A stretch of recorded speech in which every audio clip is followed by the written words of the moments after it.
자, 이렇게 1755년 7월 자유로웠던 바람둥이 카사노바는 지붕이 납으로 되어 있어서 납 감옥이라고도 불리는 천장이 1.5m도 되지 않는 감옥에 갇힌 죄수가 됩니다.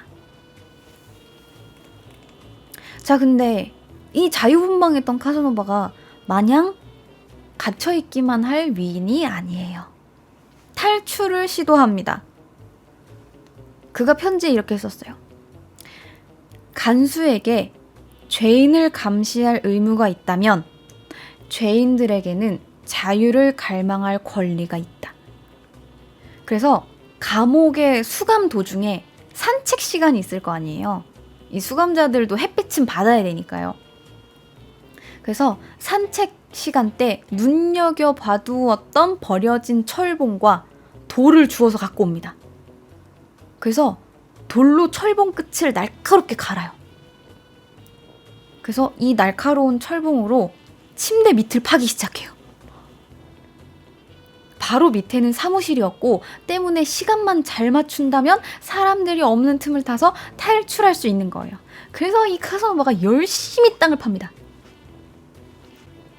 그렇게 땅을 파서 탈출 예정 3일 전 카사노바의 깜빵이 바뀝니다. 더 좋은 곳으로 바뀌었어요. 그렇게 눈앞에서 탈옥이 날아간 카사노바는 잠시 충격에 빠졌으나 곧바로 앞방에 수감되어 있던 신부와 함께 같이 탈옥을 시도하게 됩니다. 카사노바가 이 성경책에다가 딱 숨겨가지고 자기가 파던 그 쇠막대기를 신부님한테 넘겨준 거야. 그래서 신부님이 이걸 딱 받아가지고 이번에는 천장을 막 파. 지붕까지 뚫었어. 그런 다음에 이 천장 지붕을 통해서 바로 옆방인 카사노바의 감옥에 또 가서 바닥을 열심히 파.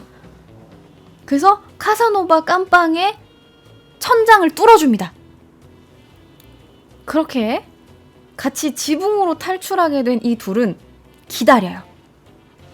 잠복을 해서 이 자정의 시계가 땡, 땡 하면서 시끄럽게 울릴 때 지붕을 기어갑니다. 그래서 사다리를 타고 댄스홀로 내려온 뒤에 아침까지 기다렸어요. 그리고 아침이 돼서 그 문이 탁 열리니까 아이고 어제 너무 많이 마셔갖고 지금 몇 시야? 시간이 아버님께 문안 인사를 올려야 돼. 비켜봐 아버님께 문안 인사를 올려야 되는데 하면서 귀족 둘이 실수로 술을 마시고 아침까지 잠들어 있었던 척 뻔뻔하게 정문으로 빠져나갑니다. 그가 갇혀 있었던 두칼레 궁전이라고 하는 곳은 광장의 옆에 있는 궁전이었는데 여기가 베네치아의 총독의 거주지이자 공화국 건물이라 총독의 공식적인 거주지예요. 그래서 감옥이면서도 댄스홀이 있는 거예요. 그러니까 탈옥범이 총독 관저 정문으로 빠져나온 겁니다. 여명을 2병이나 마셨는데 술이 안 깨. 해장술을 마시러 가자. 막 이러면서 빠져나온 거야. 그렇게 탈옥한 카사노바는 이제 떠돌이 신세가 됩니다. 그래서 베니스를 떠나서 파리로 가요. 근데 여기에서 자기 무용담을 좀 약간 과장을 보태서 뻥 좀 보태서 되게 자랑스럽게 늘어놓은 거예요. 내가 총독 관저에 잠깐 그 오해가 있어가지고 잠깐 갇혔는데 내가 거기를 탈옥했잖아. 그리고 내가 그 수녀원에서 수녀 2명을 만났는데 수녀님들이 아주 착하셔. 막 이러면서 자랑스럽게 자기 무용담을 막 늘어놓는 거야. 그래서 나중에는 그가 이 탈출과 자기의 무용담을 담은 책이 18세기 베스트셀러가 될 정도였어요. 관심이 막 가잖아. 여자들도 많이 만났다고 하고 어떻게 여자들을 많이 만났는지도 궁금하고 그 경비가 삼엄하다는 그 감옥을 어떻게 탈출했는지도 막 궁금하고. 하지만 이 무용담 덕분에 유명해진 그를 유럽 궁정에서 손님으로 초대합니다. 특히나 재정 문제로 곤란을 겪던 프랑스의 루이 15세가 카사노바를 불러들였는데 루이 15세한테 복권 사업을 도입하시면 어떻겠습니까? 라고 제안을 해서 복권 사업 책임자가 되기도 했어요. 그래서 루이 15세가 복권 제도를 도입한 왕으로 유명해진 거예요. 그렇게 업적을 세워서 프랑스 정부에 기여를 했으며 파리뿐만 아니라 각종 로마, 마드리드, 베를린, 상트페테르부르크까지 떠돌아다니면서 귀족, 왕족, 황제, 교황까지 두루두루 다 친하게 지냈었다고 해요. 사교성이 엄청나죠. 러시아의 여제와도 친한 사이였다고 합니다. 자, 그런데 이렇게 탈옥을 하고도 정신을 못 차린 카사노바는 여전히 여러 여성들과 만나면서 한 곳에 오래 머물지 못하고 도박을 하면서 돈을 방탕하게 씁니다. 아니, 근성이 어디 안 가. 아니, 물론 카사노바 똑똑하긴 했어요. 그래서 되게 여러 가지 일을 했어. 예술가. 일단 집안 자체가 예술가 집안이에요. 그래서 카사노바의 동생이 화가였어. 동생 카사노바가 화가였고 이 그림을 동생이 그려준 겁니다. 집안 자체가 예술가니까 이 카사노바도 예술가의 기질도 있었고 모험가이기도 했어요. 물론 여러 나라를 돌아다녀서 그런 모험가 타이틀이 붙은 거지만 모험가이기도 했고 소설가이기도 했으며 시인, 사학자, 수학자, 바이올린 연주자, 외교관, 법률가, 군인, 여행가, 번역가, 사서 등으로 활동할 만큼 박학다식했는데 문제는 다 조금씩은 할 줄 아는데 재능이 싹이 있는데 이걸 먹고 살 만큼 못 튀워.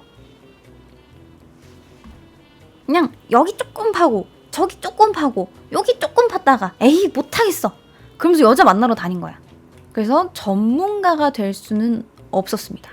물론 그가 쓴 자서전이 베스트셀러가 되긴 했는데 그거는 본인이 글을 되게 잘 써서 얻어낸 성취라기보다는 그냥 그가 살았던 삶이 소설 같은 거였던 것 뿐이죠. 그냥 소설 같은 삶을 특이하게 잘 살아서 그거를 뻥 조금 보태서 자서전을 썼는데 그게 대박이 난 거죠. 본인이 끝까지 파지 못했던 건지 능력이 안 됐던 건지 정확하게는 알 수 없지만 놀라울 만큼 많은 일을 했음에도 비슷한 사례로 레오나르도 다빈치도 있지 않습니까? 근데 레오나르도 다빈치는 거의 모든 방면에서 전문가로 기억이 되는 반면 카사노바는 바람둥이밖에 남은 이미지가 없잖아요. 그것만 봐도 알만하잖아? 그런데 이 카사노바가 살면서 상당한 재능을 보여서 성공한 일이 하나가 있어요. 바로 사기입니다. 사기를 잘 쳤어. 되게 논리적으로 사기를 잘 쳐. 카사노바는 마법에 심취해 있던 한 나이든 귀족 부인을 속일 계획을 세우고 당시 마술사랑 연금술사로도 활동을 했었거든요. 그래서 자기가 마술사와 연금술사를 함께 병행한다. 나 이 정도 할 수 있다. 이러면서 자기 무용담을 막 들려주면서 연금술사로서 마술사로서 어필을 막 한 거죠. 자기 능력을 어필을 하면서 이 귀족 부인의 꿈을 현실로 만들어주겠다 라고 꼬십니다. 근데 이 나이든 귀족 부인의 꿈이 뭐냐? 부활. 나이 들어서 죽는 게 두려웠던 걸까요? 그 귀족 부인은 자기의 영혼을 남자 아기의 몸에 옮겨서 부활하기를 원했어요. 근데 이 사기를 바로 들어주면 안 되잖아요. 카사노바는 그거 좀 어렵긴 한데 불가능한 건 아니에요. 근데 시간이랑 돈이 좀 들긴 하는데 괜찮으시겠어요? 라고 이제 좀 떠본 거죠. 그래서 이 귀족 부인이 미끼를 덥석 물어버립니다. 무려 7년간 카사노바의 후원자가 되어주었어요. 7년 동안 오늘은 아니에요. 오늘은 달이 떠서 안 돼. 부정 탔어. 에헤이 아침에 세수했어요? 에이 부정 탔어. 안 돼. 그 몸에 막 그렇게 함부로 막 그렇게 닿는 거 아니에요. 이불 그런 거 만지는 거 아니야. 이러면서 계속 미루는 거야. 7년 동안. 그러면서 하는 건 없으면서 점점 더 많은 돈을 요구하니까 자기를 부활시켜줄 기미는 요만큼도 안 보이는데 자꾸 돈만 삥 뜯어가니까 이제 좀 이상하잖아요.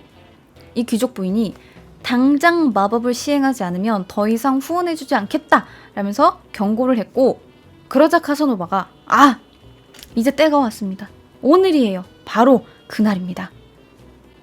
이러면서 그녀와 자신이 한 몸이 되어서 결합을 하고 나면 이 귀족 부인에게 마법의 아이가 생긴다는 거예요. 그래서 이 마법의 아이를 임신하고 이 아이를 낳게 되면 이 태어난 아이의 몸에 귀족 부인의 영혼을 옮겨주겠다는 거예요. 그러면서 혹시 모르니까 일단은 부활을 하셔도 돈은 계속 갖고 계셔야 되니까요. 저한테 제가 유일한 상속자라고 유서를 한 번만 써주시면은 이라고 약을 팔다가 귀족 부인한테 쫓겨납니다. 이건 외에도 좀 많아요. 수은의 양을 늘려주는 비법이 있다면서 연금술사 행세를 하면서 사기를 쳤어. 근데 그 사기당한 사람이 나중에 자기가 사기를 당했다는 걸 알고 찾아갑니다. 이거 아니잖아요. 거짓말한 거잖아요. 이거 아니잖아요. 라고 이야기하니까 그러면은 뭐 의사께서 되시는 분이 연금술사를 믿어갖고 수은을 공짜로 늘리려고 했다고 고소를 하시죠? 뭐 어떡해. 조용히 가야지. 그러면서 당당하게 자기 자서전에다가는 사실 그런 연금술 비법 따위는 모르나 돈이 필요해서 사기를 쳤다 라고 밝히기도 했습니다. 그래서 이런 식으로 짜잘하고 끼작끼작 졸렬하게 치졸하게 사기를 치고 다니던 카사노바는 35살이 됩니다. 근데 이제 35살이 되니까 카사노바가 정신을 차리기 시작한 거예요. 이제 자기 옆에 옛날 여자가 있긴 하지만 맨날 바뀌고 자기가 마음을 줬던 여자들은 이미 자기를 다 떠나버렸고 마땅한 직업도 없고 이렇게 사기치면서 돈 조금씩 받아가면서 이게 무슨 의미인가 라고 생각을 해서 현자 타임이 옵니다. 그래서 이제 속세와 연을 끊어야겠다. 이렇게 살아 뭐하나 싶었겠죠. 그래서 속세와 연을 끊겠다며 1760년 수도원으로 들어가기로 합니다. 근데 수도원으로 가는 길에 길거리에 지나다니는 아름다운 여성들을 보고 다시 방탕한 생활을 하기로 합니다. 그래서 이분은 카사노바는 계속해서 방탕한 생활을 하게 되는데, 사실 여러분들이 궁금한 건 이 카사노바의 탈옥기, 카사노바의 전공 이런 게 궁금한 게 아니잖아요. 여러분들은 사실 어떻게 카사노바가 여자를 꼬셨는지 이게 더 궁금한 거 아닙니까? 그래서 이 카사노바의 여성 관계가 되게 궁금할 텐데, 카사노바는 상당히 여러 방면에서 여러 가지 글에서 되게 다양하고 입체적인 인물로 다뤄져요. 그래서 제가 이야기를 계속 하지 않았습니까? 계속 이게 오르락내리락이 심하다고. 열탕과 냉탕을 오가는 사람이라고. 이게 좋은 사람인지 천재인지 나쁜 사람인지 모질인지 잘 모르겠어요. 그죠? 그래서 상당히 입체적인 인물로 비춰지는데, 일단 여자를 꼬시는 방법을 알려줄게요. 자, 이제 본론 들어옵니다. 메모장을 끄네. 자, 보통의 남자들은 이렇게 생각합니다. 왜 여자들은 나처럼 착하고 한 여자만 바라보는 이런 괜찮은 남자가 아니라 맨날 나쁜 남자만 좋아하는 걸까? 라는 생각을 하죠. 여러분들 그렇지 않습니까? 내가 막 다 해줬는데 나쁜 남자한테 막 가. 너같이 착한 남자는 난 좀 그래. 자, 그러면 여러분 반대로 생각해 봅시다. 여자도 생각할 수 있겠죠.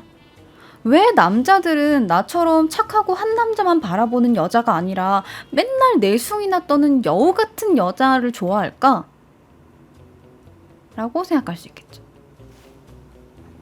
이게 포인트야. 사람은 누구나 사랑받고 싶어 해요.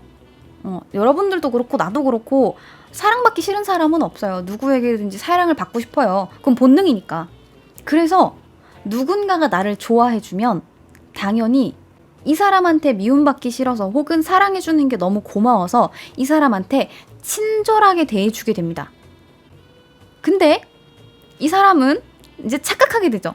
아, 내가 좋아하는 이 사람이 나한테 이렇게 대해줬어?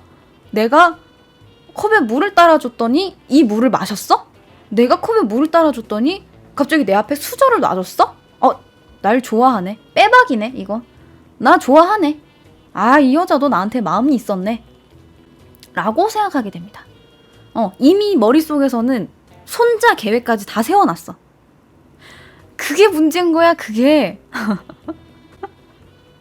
망하는 지름길이에요. 상대방의 호의를 좋아하는 걸로 착각하면 안 돼요. 아시겠죠? 그게 문제인 거야. 근데 또 여러분들은 그런 생각을 해요. 아니, 그래도 내가 이렇게 계속 잘해주면 10번 치고 안 넘어가는 여자 없다고. 찍으면 넘어오겠지 라고 생각을 해요. 근데 안 넘어가는 나무가 있어요, 세상에는. 그것은 취향입니다. 안 넘어가요. 나무가 안 부러질 수 있어요, 여러분들. 10번을 시도하지 마. 알겠죠?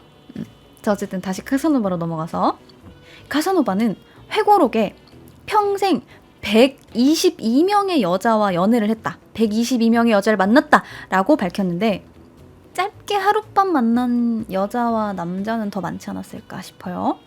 자, 이렇게 따지면 카사노바도 나쁜 남자예요. 그쵸? 계속 여자 만나고 헤어지고 여자 만나고 헤어지고. 근데 이 나쁜 남자인 카사노바의 여자 꼬시는 비결은 바로 여자를 특별하게 대해줄 것이었다고 합니다. 내가 좋아해줬다고 상대방에게 똑같이 요구하는 게 아니에요.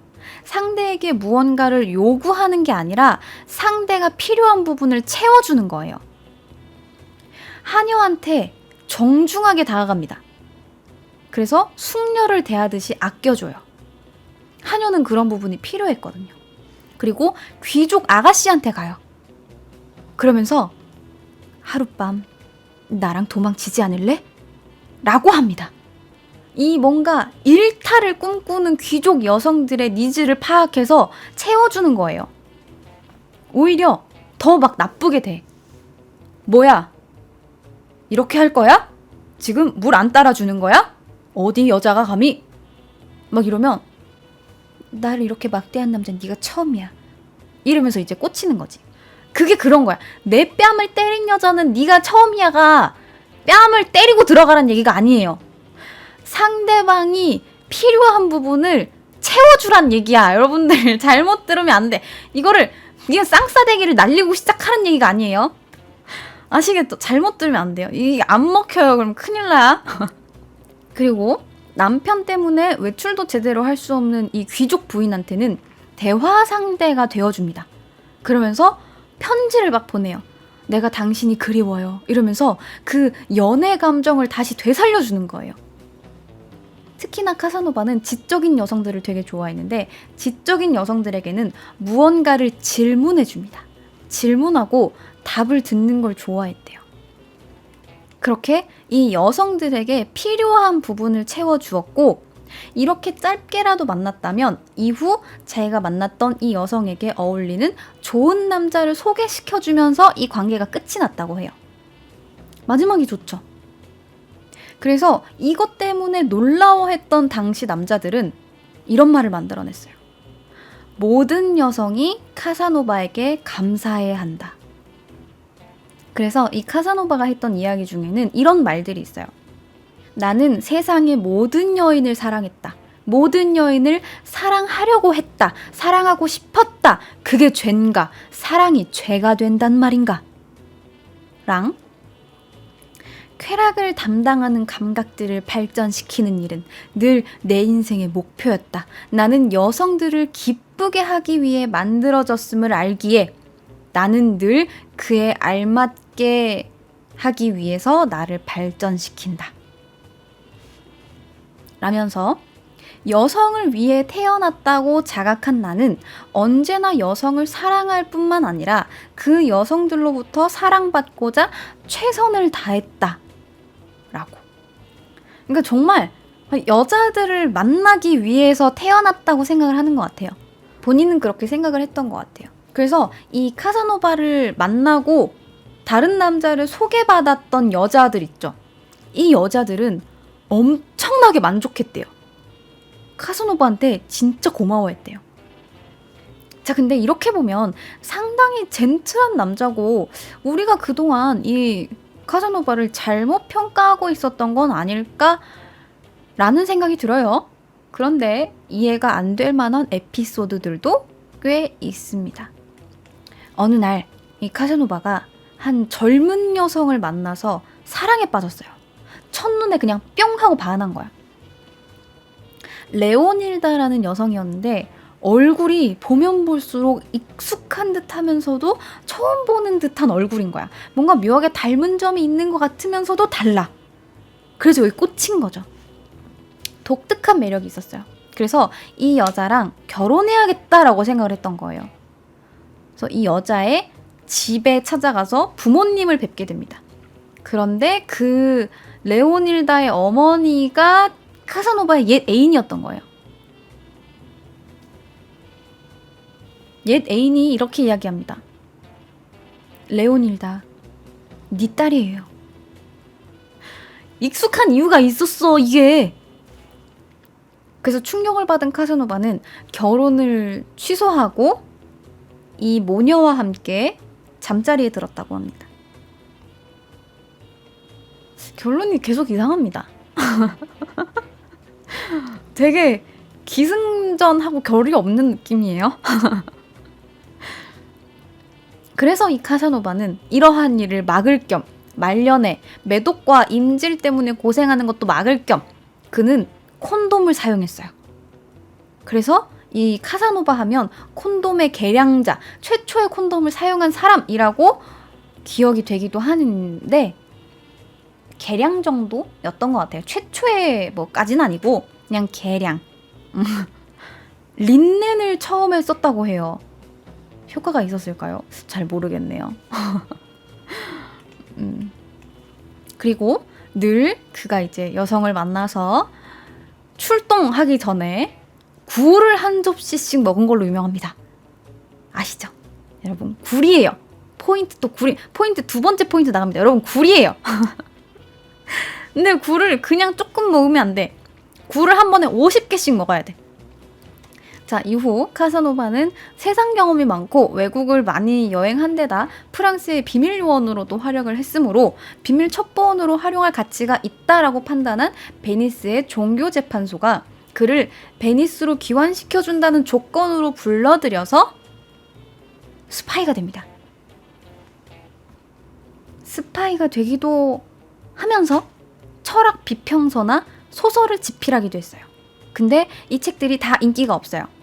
그리고 스파이도 게으르다는 이유로 파면됐습니다. 그냥 인생이 게을러요. 안 돼요. 뭐 대단한 거 나올 줄 알았죠? 에이, 흐지부지 그냥 끝나요. 안 돼요. 안 되는 거예요. 안 될 놈은 안 돼요. 결국 베니스로 돌아온 카사노바가 또다시 할 일은 없고 빚은 늘었고 또다시 베니스에서 도망을 쳐서 나이가 또 들어요. 계속 나이가 들어서 누군가에게 이제 또 손을 벌리려고 했을 때에는 후견인은 이미 나이가 들어서 죽어버렸고 도와줄 만한 다른 사람들은 도와줄 만한 상황이 아니고 그래서 겨우겨우 한 백작의 성에서 도서관 사서 일자리를 얻었어요. 그리고 그곳에서 카사노바는 총 42권의 책을 썼다고 합니다. 그중 가장 유명한 책은 단연 자서전이죠. 그렇게 따분한 직장에서 책을 쓰면서 하루하루를 보내던 카사노바는 1798년 73살의 나이로 73살의 나이로 요로 감염과 각종 성병 등으로 사망했다고 합니다. 그의 유언은 철학자로 살다가 기독교인으로 죽는다 였어요. 자, 오늘 어떻게 유익하셨나요?